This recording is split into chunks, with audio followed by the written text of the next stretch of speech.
Right now, I'd like to bring you a different kind of story. In its own way, it's just as dramatic as anything a writer could dream up. It has to do with a new power source. This power source is the atom. Over 70 years ago, the deadly power of the atomic bomb was reborn as the peaceful atom. It was modern. We were at the forefront of technology. Glamorous. They were like inside a secret, inside this magical world. And irresistible to governments. Il était clair pour la France que son salut, c'était le nucléaire. And business. Everybody in the electric utility business is suddenly deciding, wow, we need nuclear power too. But from the beginning, the peaceful atom has been dogged by concerns about safety. 3 Mile Island basically made clear that accidents could happen. In fact, serious accidents. By rising costs. It's economically so complex, so difficult, so tricky, it's kind of pulled under by its own dead weight. And by ordinary people determined to stop it. That period of time left us with a scorecard of about 4-0 in favour of Greenpeace, to be quite honest with you. And today, nuclear power is in a battle for survival. Es gibt keine nukleare Renaissance. Das ist ein Märchen aus der Propagandaabteilung. Loved, hated, and impossible to ignore, the atom changed our world. This is its story. 5, 4, 3, 2, 1. In the aftermath of World War II, everyone was talking about the awesome and terrifying capabilities of atomic power. What really changed the climate was a speech given by President Eisenhower in December 1953 at the United Nations, which he called Atoms for Peace. Atomic bombs today are more than 25 times as powerful as the weapons with which the atomic age dawned. It began with a lot of gloom and doom, and then he circles around and ends with this beautiful, happy tale of how atomic energy is going to bring blessings and health and prosperity to the world. This greatest of destructive forces can be developed into a great boon for the benefit of all mankind. The president's speech was immediately transmitted to 74 overseas posts by the USIA press service before the communists could distort and misinterpret America's proposals. Atoms for Peace quickly became internationalized. At American embassies all over the world, the USIA campaign got underway. The propaganda around Atoms for Peace included traveling exhibits where people could go and see little nuclear artifacts, and these exhibits would attract throngs of people around the world. The exhibit in West Berlin was visited by 250,000 people, including thousands from the Soviet zone. In India, Prime Minister Nehru came to view the exhibit and shared the experience with thousands of his countrymen. Of all the countries that were targeted for Atoms for Peace propaganda, none was more important to the American government than Japan. On the first day of November 1955, the United States Atoms for Peace exhibition opened in Hibiya Park, Tokyo. The United States sent exhibits to Japan. It promoted the work of Japanese scientists in atomic energy work. Atoms for Peace helped sort of send this message that, hey, we're the good guys. It sort of helped whitewash the bad odor created by Hiroshima and Nagasaki. The general public was being encouraged to look on the bright side, so to speak, by demonstrating that there was this enthusiasm burgeoning all over the world. Was it propaganda or was it policy? The answer is it was both. It was at the same time an effort to influence public perceptions, to change the way people talked about nuclear energy. I voted against atomic energy because I thought it was the work of the devil. Now I know I was wrong. And on the other hand, it was a serious, genuine initiative to spread what they saw as the benefits of atomic power throughout the world. The Voice of America was beginning to give the world translations of the president's words in 43 languages. The potential of civil nuclear power suddenly was seen as a global beacon of progress. Every country involved wanted to take part in the development of this new gleaming future of atomic energy. Kernkraft war eine der Technologien, mit denen man sich unterschieden hat, ob man hochtechnologisches Land ist oder ob man eben mehr zum Durchschnitt gehört. If you were a young scientist or engineer graduating college in the 1950s in the United States of America, you were in a pretty sweet place. Possibly you could make an analogy to the dot-com boom in the 90s, but it's bigger than that. It's huge. The scientists had stepped forward as the new wizards, the warlocks, the magicians, who were going to bring all these wonderful things to the future. They were like inside this magical world. You know, the scientists that studied this were really fascinating people, and they were part of this very, very elite group of special people. The British set up the first civil nuclear plant at Calder Hall in the UK. Appropriately, for such a very important event, the Queen came to perform the ceremony of the big switch-on. A definite lead in the second industrial revolution has been taken by Britain. The British government was triumphant at being the first nation to launch a nuclear power programme. Britain saw itself as the pioneer of nuclear power. We were the first with a nuclear power station, and our technology led the world. But others weren't far behind them. La France entrera dans la production d'électricité d'origine nucléaire et se placera au rang des grandes nations atomiques avec les États-Unis, l'URSS et l'Angleterre. Donc quand De Gaulle est arrivé au pouvoir après la Seconde Guerre mondiale, sa préoccupation était de rétablir la gloire de la France, la position de la France en tant que puissance. Et donc dès octobre 1945, le général de Gaulle, par ordonnance, a créé le commissariat à l'énergie atomique.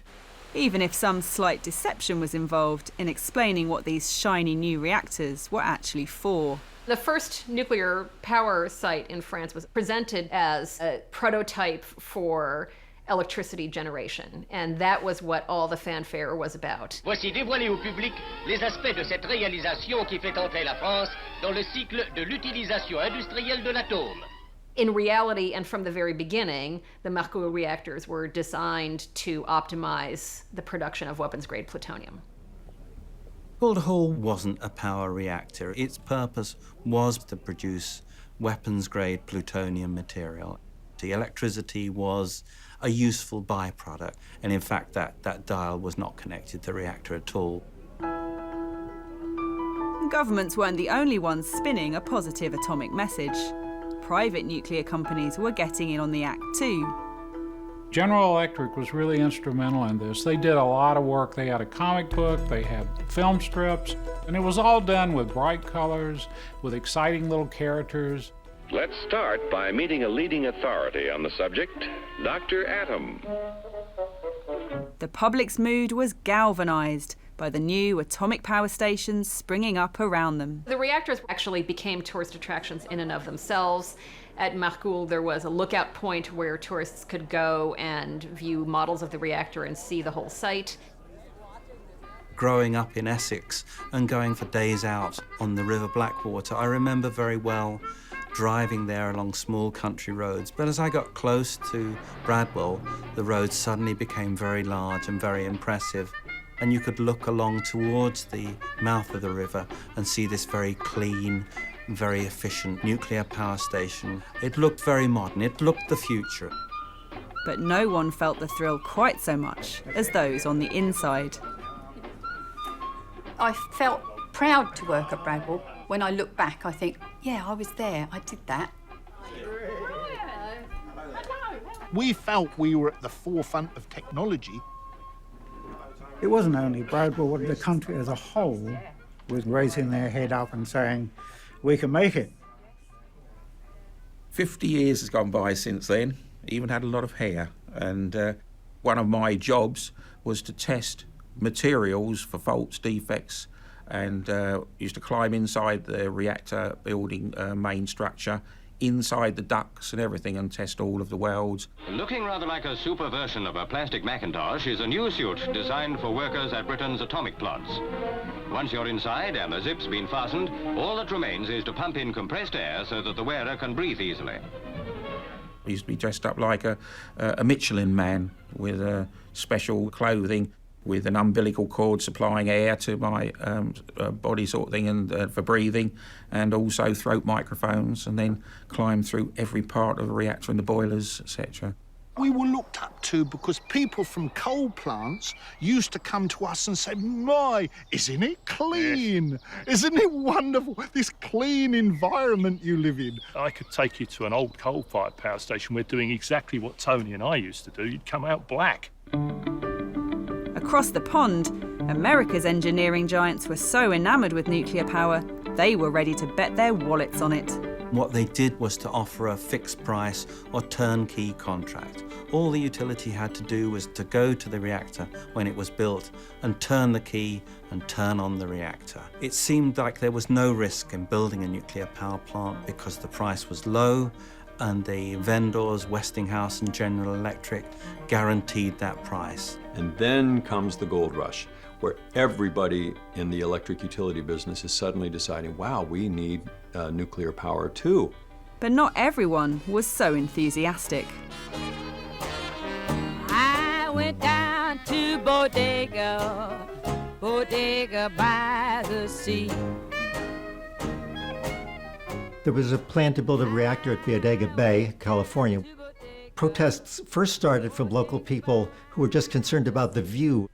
But then people began to do a certain amount of homework, and they began to get concerned by radioactivity released from the plant in normal operation. The local fishermen were worried, would we be able to sell our fish? Will people be worried about the radioactivity of it? There was also, more particularly, the possibility of an accident involving a nuclear plant, which might release a lot more radioactivity.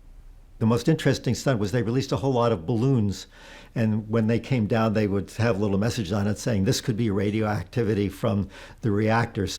The public didn't, in fact, really know that there had already been a number of significant industrial accidents in nuclear installations in Canada, in Switzerland, in the US, and in the UK. There was a very big fire at Windscale. I was never told. I discovered when I went to Japan, I was talking to the Japanese minister, and he said to me, how are you getting on with dealing with the consequences of the fire? And I said to my officials, what fire? Oh, we didn't want to bother you, Minister. Bodega Bay actually persuaded the local electricity company to abandon the plant. And this was the first time that a nuclear proposal of this kind had actually failed because of opposition by the public. And it was going to be the first of many. I remember when I first went to the States as a minister, I was told that they had a policy of 2,000 nuclear power stations by the year 2000. But the local opposition was so strong that they couldn't build them. There were individual activists who were fighting individual plants around the country. And then Ralph Nader called a conference, the so-called Critical Mass Conference, that brought together 1,400 of these activists and kind of gave them a way to see, wow, we're not alone. It was frustrating to deal with what I sometimes thought of as organized ignorance. And it was frustrating to deal with professionals like Ralph Nader who kept stimulating this sort of thing. The credible accident of one nuclear power plant catastrophe would be 45,000 dead, well over 100,000 seriously injured, $17 billion worth of property damage, and an area the size of Pennsylvania contaminated. There were some nuclear scientists and engineers who helped this opposition. We had two marvelous General Electric engineers who quit and became whistleblowers. I testified on the NRC's quality assurance program that the quality assurance on a toaster is greater than that for the instruments that control a nuclear power plant. On the other hand, there was inadvertent support. The very pro-nuclear director of the Oak Ridge National Lab, Alvin Weinberg, always harbored concerns. He thought that there shouldn't be one nuclear plant here and one nuclear plant there, that it would be better if we had 6 in one nuclear reservation so that you could use what he called the small number of very competent scientists and engineers to manage it. He knew what the risks were. But at one time, he said to me, you know what you're asking all of us nuclear scientists and engineers to do, Ralph? And I said, what? He said, to give up a lifetime of knowledge and their career, and that's very hard to do. But just as the opposition was growing in confidence, global events suddenly made nuclear power look a whole lot more appealing. In 1973, the big Middle East producers cut off oil shipments to major consuming countries. When the embargo was lifted, the price of foreign oil had jumped from $3 to $12 a barrel, 4 times higher than before. This nation, in 1980, can have all the energy we need. Now, don't write an editorial on this. You're really going to catch it from your readers if you do, because it scares people. Nuclear power. They think of the bomb. They think of the possibility that one of them's going to blow up.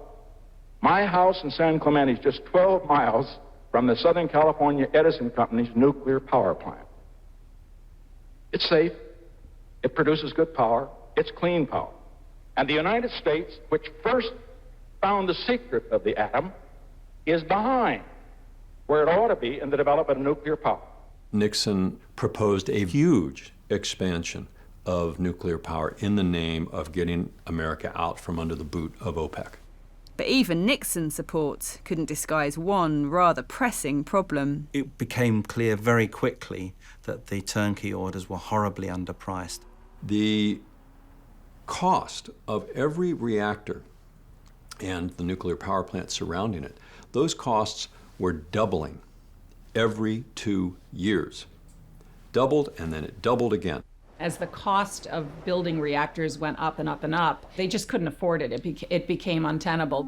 The Americans may have been wondering if they could afford to expand their nuclear power program, but across the Atlantic, the French couldn't afford not to. Quand il y a eu la multiplication par 4 du prix du pétrole, le choc a été assez considérable parce que nous, c'était 68% de notre électricité qui était du pétrole. Il y avait très très peu de pays qui étaient à ce point-là. En France, on a toutes sortes de choses. Pourtant, une chose nous manque, une chose essentielle, le pétrole. Le pétrole, nous sommes obligés de l'acheter à d'autres. Cher, trop cher. D'un seul coup, on s'est rendu compte qu'on avait été accro au pétrole sans s'en rendre compte, mais que maintenant, ça devenait insupportable.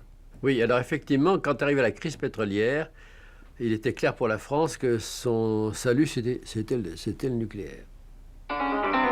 Pourquoi l'énergie nucléaire? Parce que l'électricité. Le seul endroit où on pouvait facilement remplacer le pétrole, c'était l'électricité, justement. Parce que, en 1973, on avait déjà une première génération de réacteurs nucléaires. Spurred on by the oil crisis, the French government moved quickly to ramp up the number of nuclear power plants in the country. Samedi matin, le délégué à l'énergie me téléphone en me disant combien de centrales, de tranches en fait. Quel est le nombre de tranches que vous pouvez faire au maximum en rythme manuel. 3, 4, 5, 6. On a fait une campagne tout à l'heure pour savoir ce qu'on en pensait. Et finalement, on a confirmé que c'était 6 à 7. And they didn't have to worry about what the public thought. Écoutez, du point de vue des décisions, c'est un petit groupe de gens, d'EDF, du CEA essentiellement, de la haute administration. Et c'est l'État qui représente le peuple. Enfin, c'est très fort. En France, quand on avait reçu l'autorisation de faire une centrale, c'était fini, on n'y touchait plus. In America, things were more complicated. Les États-Unis, c'était très morcelé. Il y avait à peu près 2800 compagnies d'électricité différentes. Sur 108 réacteurs, vous aviez 3 identiques. Et 101, tous différents les uns des autres. They kept changing the designs in a competitive frenzy to try and get ahead of the other guy. And that meant that the construction times for nuclear plants just ballooned. Ça c'est vraiment pas une façon de faire du business. Over the next 2 decades, the French would successfully embark on the most ambitious nuclear program anywhere in the world. The Americans could only look on and wonder. Pendant que les Français construisaient 58 réacteurs, Les Américains en ont annulé 200. Et voilà la différence. Meanwhile, France's next-door neighbours had their own problems to contend with. In the 1970s, West Germany saw the growth of one of the largest movements against nuclear energy in Western Europe, possibly the world. Ja, Besorgnis war, dass man schon gehört hatte, dass das im Umkreis von solchen Anlagen unerklärliche Krankheitsfälle oder Veränderungen der Umwelt gibt. Ja, man muss sehen, Deutschland hat eine Vergangenheit, auch eine Kriegsvergangenheit, und es war Teil des Kalten Krieges, wo gerade auch Nuklearwaffen eine wichtige Bedeutung hatten. Und haben wir hier große Unsicherheitsfaktoren, und die wurden durch die Atomenergie verstärkt. The real point of origin, the protests in a very small South German village of Wiel, where a new power station was supposed to be built. Und die lokalen Bürgerinitiativen versucht, diesen Standort zu verhindern. Zum Schluss blieb ihnen eigentlich nur noch übrig, jetzt besetzen wir den Bauplatz. Werden die Gegenstände beschlagnahmt. They mobbed the site. They brought in tens of thousands of people, too many really for the police to handle, and set up a camp with a lot of guitar singing and public classes and free love and all that sort of a thing.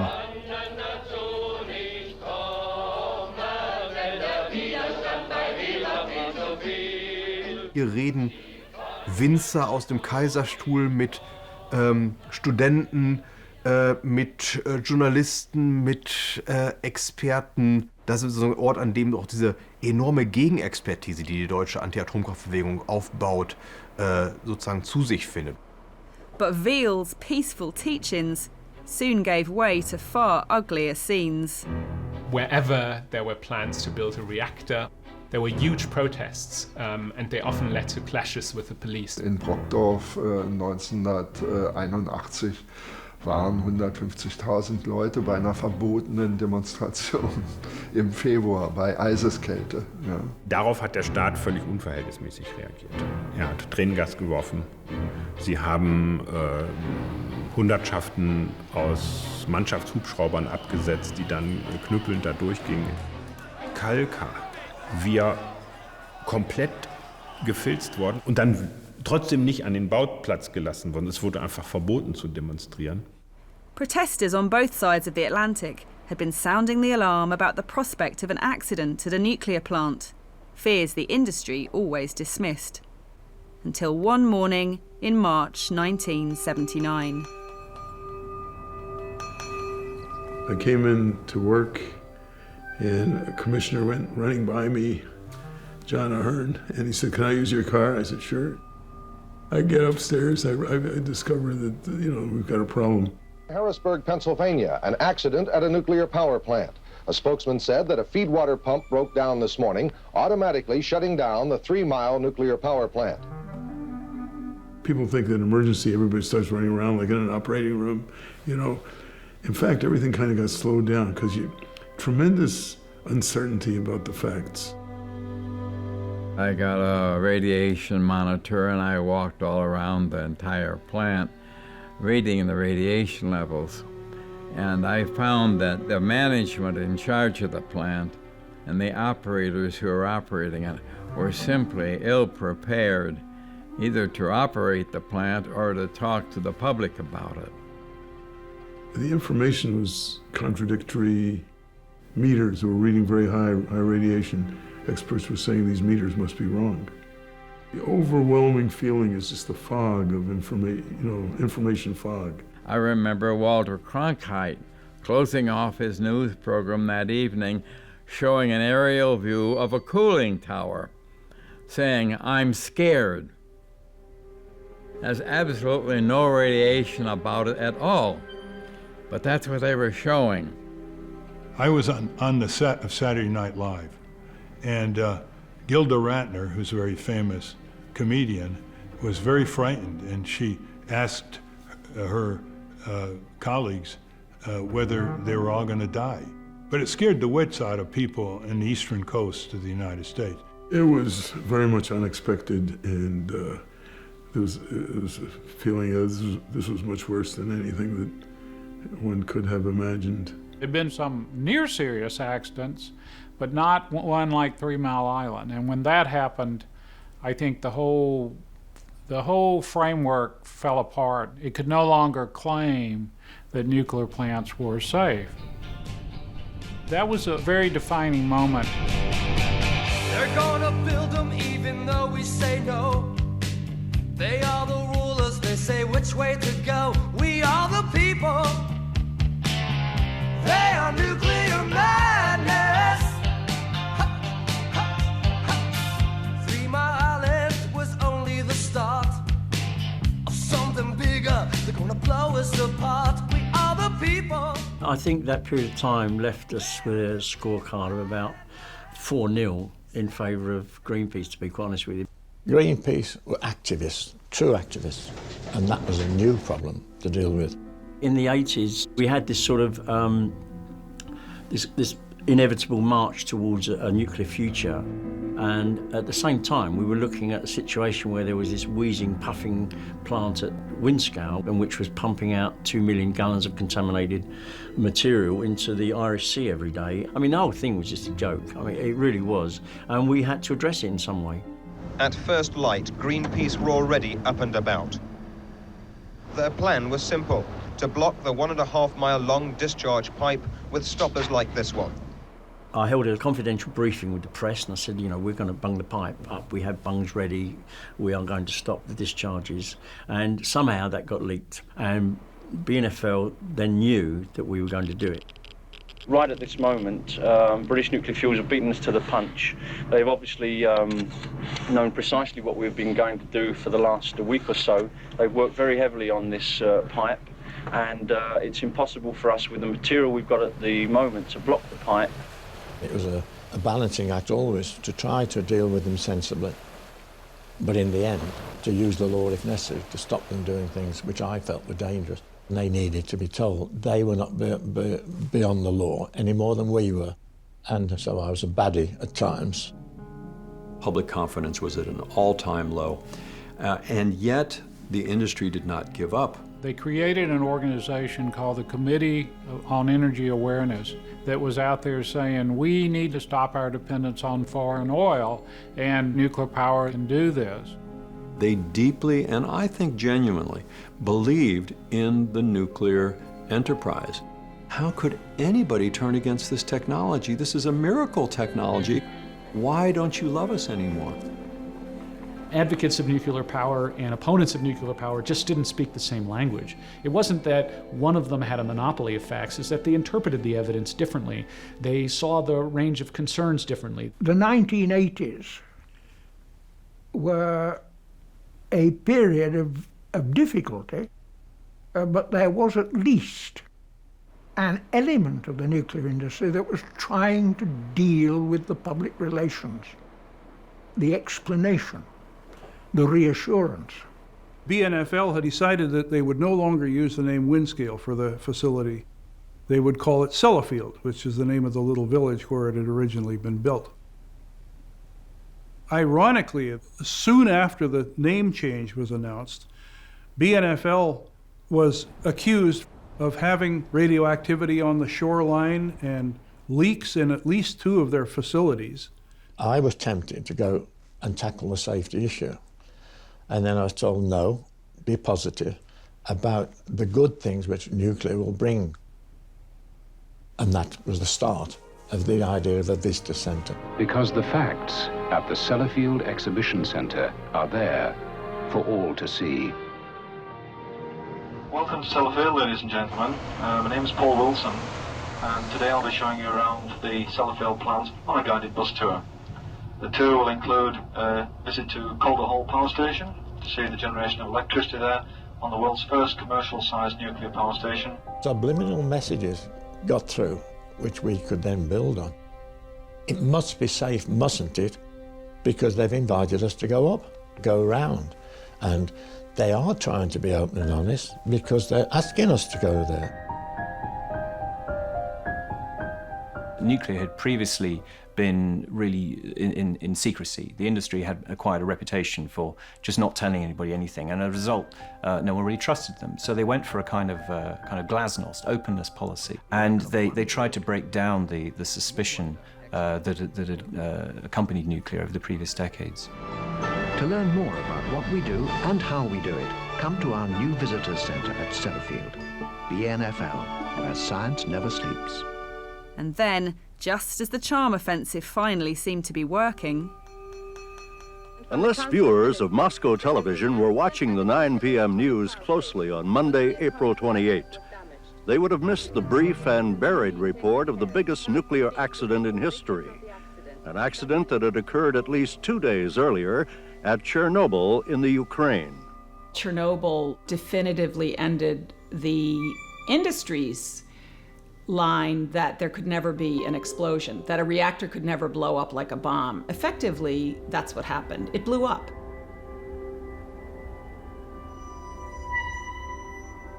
We're talking here about uninhabitability.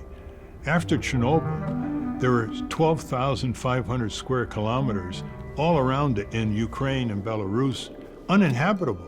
Nothing but, animals and birds. Abandoned villages, abandoned towns, doors swinging open in the wind. It was a dramatic event and, of course, did create widespread doubts about nuclear power. There was a very concerted effort by all the Western governments to distance themselves as fast as they could and blame it all on Russian technology. It can be stated categorically that an accident similar to that one could not happen in a British nuclear power station. A reactor of the Chernobyl design simply wouldn't have been allowed to operate in Britain. It was a very serious incident, and I did question whether I wanted to stay in the industry. I came to the conclusion that I did. Well, Chernobyl hasn't changed my opinion at all. I was quite happy before Chernobyl as I am now. Our safety standards are very high, and we've got many backup systems, and I feel there's no problem at all. In the days following the disaster, a plume of radioactive fallout drifted west over Europe, much to the alarm of those in its path. Après l'accident de Tchernobyl, en Allemagne et en Italie, c'était presque l'hystérie collective. Kein Sinnesorgan des Menschen kann die Gefahr bemerken. Nur solche Geräte zeigen sie an. Radioaktivität.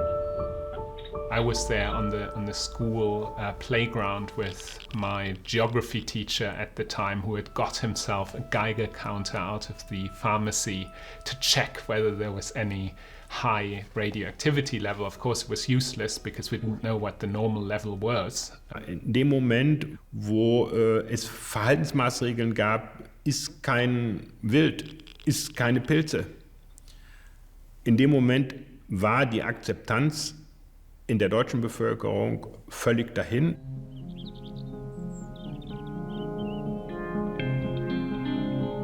Das Leben ist ganz normal und zieht einfach so vor sich hin.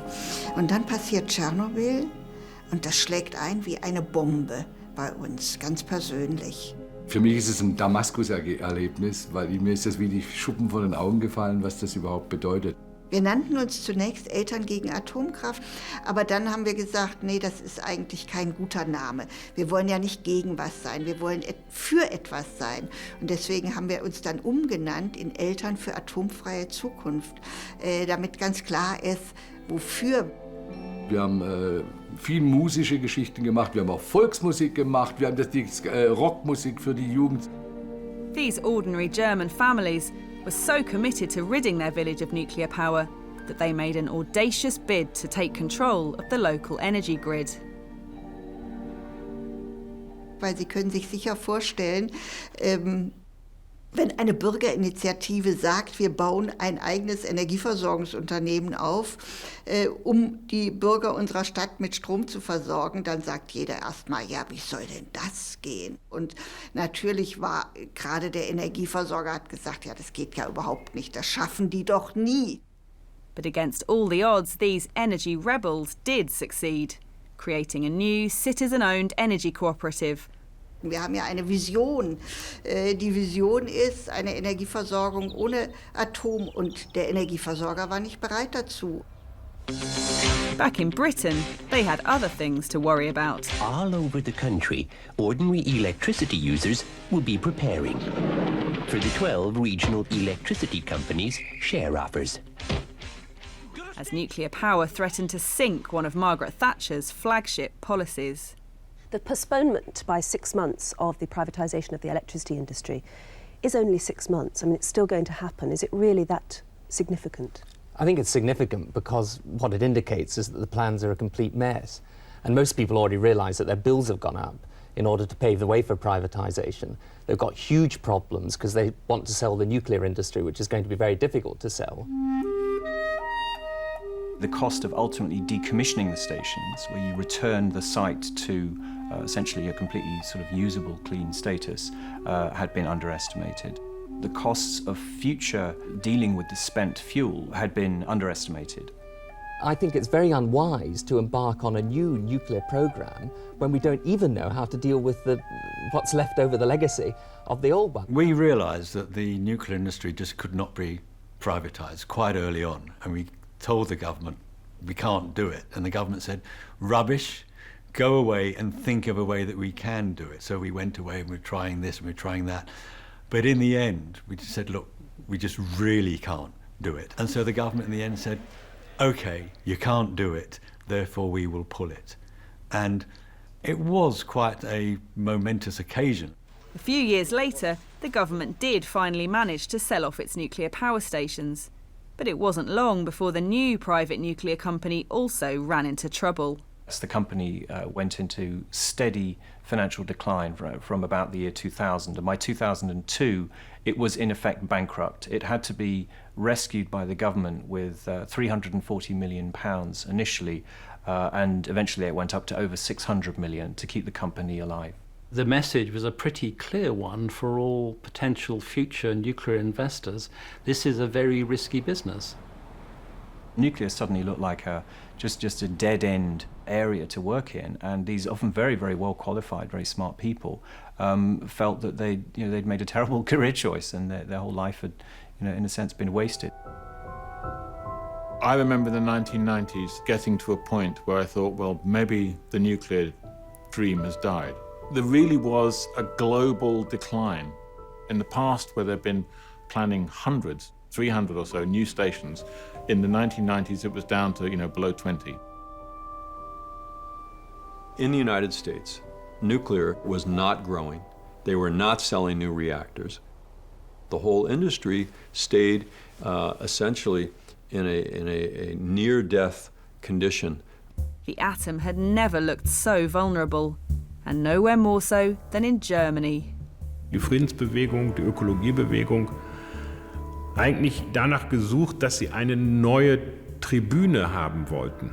Und sie entdeckten die Parlamente als Tribüne. When the Green Party formed a government with the centre-left Social Democrats in 1998, time was up for nuclear power. Ja, im Jahr 2000 hat die rot-grüne Regierung damals beschlossen, aus der Atomenergie auszusteigen.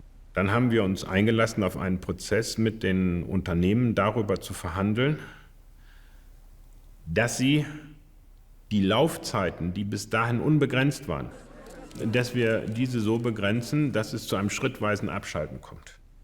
Was im Umkehrschluss eben hieß, wenn die existierende Reaktion der Reaktoren in den 70er, 80er Jahren in Betrieb gegangen wird, wenn die sozusagen ans Ende ihrer Laufzeit kommen, dann würde sozusagen der Atomausstieg in Deutschland ganz von selbst kommen. Zum Schluss zumindest dieser Ausstiegsbeschluss von allen Parteien mitgetragen wurde, auch von den industriellen Partnern. Und das hat auch auf breite Akzeptanz gestoßen, auch in den Medien. Die Bevölkerung hat dies unterstützt. The atom was yesterday's news. It desperately needed to recapture the excitement of those early years. But how? The very first time I heard the term global warming was from a nuclear power industry executive in 1981. And I said, what is that? And he explained what global warming was, and he says, that's why we can't rely on coal. He says, just once I'd like to pick up the phone and say, Atomic Industrial Forum, coal kills. Energy is a story that is still being written. Let's continue writing it with less CO2. By the 2000s, people had begun to realize that global warming was a severe problem. And people, even leading environmentalists, began to say, well, maybe we'd better rethink nuclear power. The threat of climate change prompted us to ask the question, if we wanted to build nuclear plants in the United States by the year 2010, what would it take? So we started to ask that question to the Department of Energy. But also there were policymakers. Senator Pete Domenici was a leading voice in the Congress on this. I think we all know that the world must have nuclear power as soon as possible. We funded and co-funded with industry various activities to try to break through some of the barriers that made nuclear a non-viable option for the industry. And that, I think, was the beginning of the turnaround. It is time for this country to start building nuclear power plants again. We are announcing roughly $8 billion in loan guarantees to break ground on the first new nuclear plant in our country in 3 decades. The first new nuclear power plant in nearly 3 decades. The US nuclear industry brimmed over with renewed confidence as 13 companies applied to build 25 new reactors. And the mood was changing in the UK too. By 2025, if current policy is unchanged, there will be a dramatic gap on our targets to reduce CO2 emissions.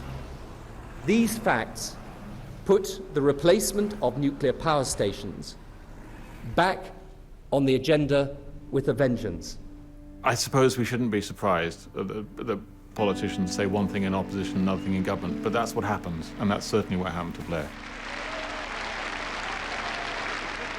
It was often reported that Tony Blair wanted to leave a strong legacy, and that part of his legacy was perhaps launching a nuclear power program that would solve the problem of global warming. Insulating a few lofts, bringing in a few small wind turbines on land doesn't have that same impressive sound to it as launching a huge nuclear power program. Blair's successors were equally enthusiastic. In 2008, Gordon Brown called for 8 new nuclear plants to be built across the UK. And in 2010, David Cameron's new coalition government greenlit these plans. Even the Germans looked like they might be willing to give the atom another chance.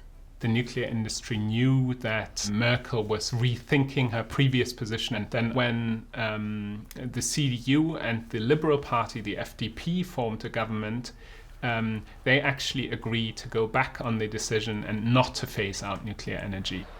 Die Grundidee war zu dem Zeitpunkt, lass uns doch die Kernkraftwerke so lang technisch machbar, länger nutzen und die daraus zusätzlichen Erträge besteuern und diese Steuer dazu zu verwenden, um Energieveränderungen in der energiepolitischen Landschaft in Deutschland zu finanzieren. And the French were now hoping to repeat their nuclear success on the international stage. When Sarkozy came to power, many of the trips he made abroad involved seeking nuclear deals. He signed contracts with China, he signed nuclear cooperation agreements with several countries in North Africa and the Middle East. You need to keep in mind that you can't build endless numbers of reactors in France, no matter how enthusiastic you get about it. En termes de centrales, on a déjà 80% de notre électricité presque, enfin 75-80%, qui vient du nucléaire. So, in order to keep Areva and EDF in business, they have to export. The extraordinary thing that happened, looking back, was that the British energy, the British nuclear industry, became effectively the French nuclear industry and was taken over by EDF, the French government state-owned energy company. But the British market, they say, is now their most important one because our energy needs are the biggest and the most urgent. So confident are they, they're committing for 60 years. As the first decade of the new century came to a close, the nuclear renaissance was in full swing. And then...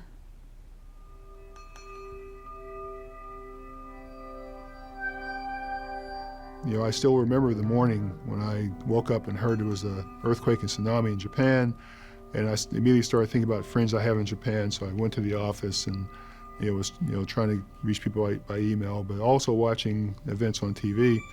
And then we started to notice that there was a problem at one of the nuclear power plants. In the early years, the worst radioactivity in the planet came from all the weapons testing.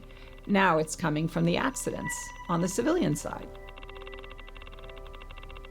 I remember there was one senior staff person who was watching the video on television, and he was almost in tears. And I remember he turned to me and he said, I spent my whole career trying to keep something like this from happening, and now I'm watching it happen on television. And it was really a very emotional moment. This was a Western design reactor, and this was also Japan. This is a country, a highly advanced country with excellent engineers, and somehow this still happened. The most important lesson, I think, from Fukushima is that even if you do your very best in preparing for a natural disaster that could challenge a nuclear power plant, you might get it wrong. We do not believe that there is a chance that there would be a significant chance of harmful radiation coming to Southern California. The country's chief cabinet secretary sought to calm fears. He said, even if a second explosion were to happen, the reactor itself may not be affected.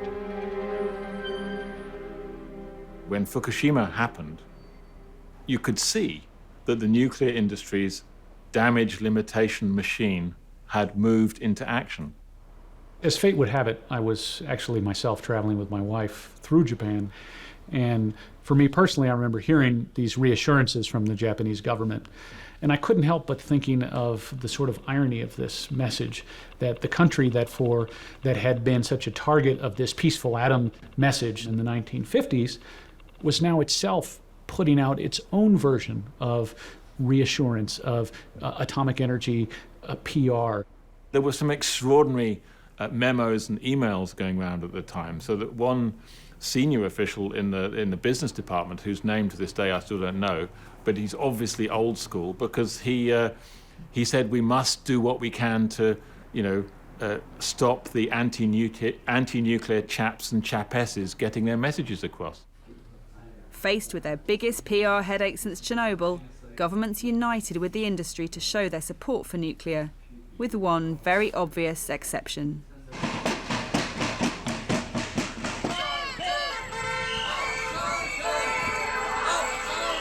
Nach Fukushima geht es etwas anderes. Es geht die Verlässlichkeit von Risikoannahmen und die Verlässlichkeit von Wahrscheinlichkeitsanalysen. Damit wird bis 2022 die Nutzung der Kernenergie in Deutschland beendet. Ich glaube, der Atomausstieg war für Merkel persönlich schon ein großer Schritt. Frau Merkel ist ja bekanntlich Physikerin und war in den 90er Jahren tatsächlich ein Befürworter der Atomkraft, einschließlich Überlegungen für neue Atomkraftwerke. Die politische Elite in Deutschland war von diesem Fukushima wirklich durchgeschüttelt. Fukushima allein hätte nicht ausgereicht.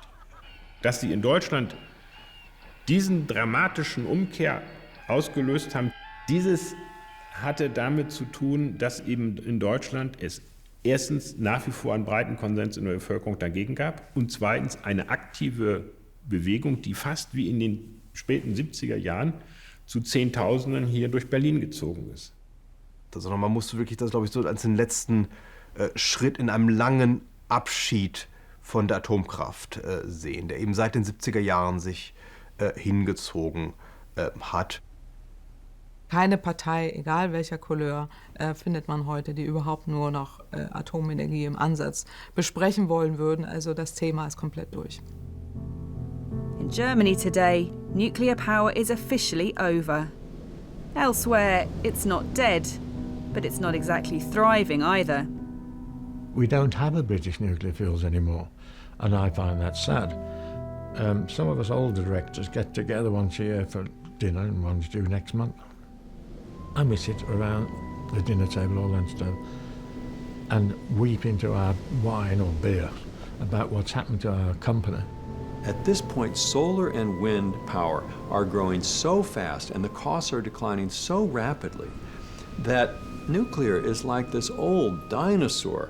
It can't possibly keep up. Some breaking news to share with you this morning. The owner of the Kiwani nuclear power plant says it'll shut the plant down next year. The only nuclear power plant in Massachusetts will be shutting down by 2019. Citing California's changing energy landscape, Pacific Gas and Electric is closing Diablo Canyon. The real factor in the United States is just practicalities. I mean, we had the discovery of natural gas in large quantities, and it's much cheaper and it's much easier. Frankreich hat nicht das Geld heute, seine 58 Kernkraftwerke neu zu ersetzen. Es gibt keine nukleare Renaissance. Das ist ein Märchen aus der Propagandaabteilung. Of course, nuclear power still has its champions. One of the things we want to do at DOE is to make nuclear energy cool again. What are the problems that the people who object to nuclear power really have? And can we solve those technically? Can we make nuclear power that doesn't produce waste that lasts for hundreds of thousands of years? Can we make nuclear power plants that can't melt down? And I think the answer to those questions is actually yes. And dozens of new nuclear startups are betting on experimental next-generation reactors to save the flagging industry, though it's not yet clear if they'll succeed. Whether it will happen or not, I think we can't say just now, because for the latest generation of reactors, really there isn't enough experience and enough knowledge of whether you can bring these costs down. I used to say that the best reactor was a paper reactor. It was a reactor that only existed on paper, because once you actually start to pour concrete and weld steel, it turns out to be a lot more difficult than you thought. And that has been historically the case with every successive design of reactor that has been tried.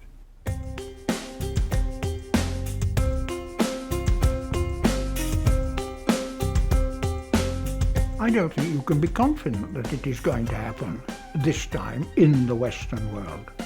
I think you'll be confident it's going to happen in the Far East. Some of the oldest players in the nuclear game are now turning to China. Make no mistake about it, this is an important day for Britain. Willing to pay whatever it takes to keep the nuclear dream alive.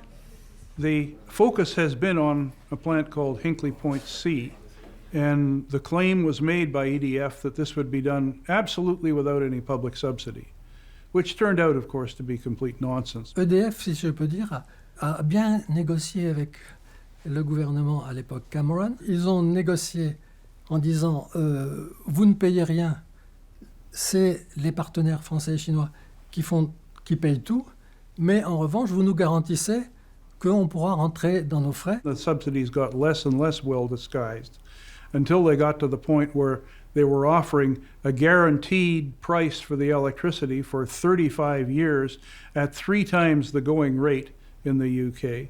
Juste après le Brexit, Theresa May a dit qu'elle remettait en cause le deal qui avait été passé entre le gouvernement Cameron et EDF.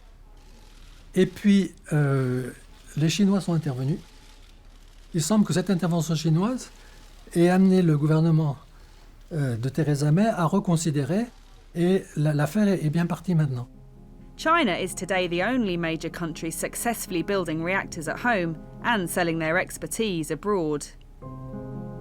But only time will tell whether the Chinese nuclear barons can escape the political pressures that have bedeviled their Western counterparts for so many decades. It's an inherently political technology because of the nature of the risk and the safety aspects. It's economically so complex, so difficult, so tricky, it's kind of pulled under by its own dead weight. Unless there's a major breakthrough to a fundamentally more economic form of nuclear power, nuclear is always going to be struggling to survive. Nuclear power always enjoyed powerful backing from scientists, engineers and politicians who felt that they were best equipped to decide its future.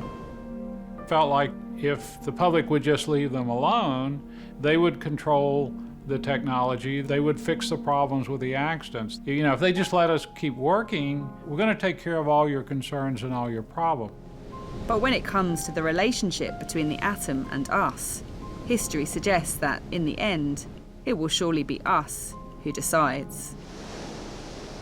People who are selling computers think of all kinds of reasons, you know, people ought to buy computers. So these guys are thinking of all kinds of reasons for us to buy nuclear power plants, because that's what they're selling. It's we who have to decide if we want to buy them.